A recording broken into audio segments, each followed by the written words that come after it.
जी दोस्तों वीडियो ਦੇ ਐਂਡ ਤੱਕ ਸਾਰੇ ਭਰਾ ਅੰਦਾਜ਼ਾ ਲਾਓ ਇਹਦੀ ਕੀ ਬਰੀਡ ਹੈ।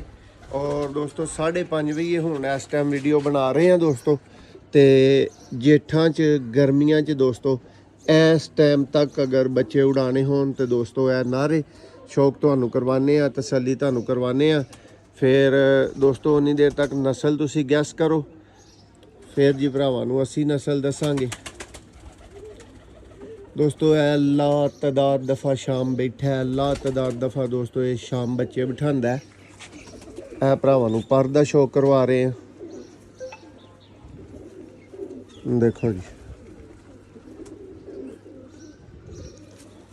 ए दोस्तों इहदी टेल है और ए दोस्तों इहदा पंजा है। देखो 38 नंबर दोस्तों ब्रीडर कबूतर उस्ताद अकमल खान दी दोस्तों चम ब्रीड दा। लो जी उम्मीद करने जी भरावां नूं शौक पसंद आया होएगा।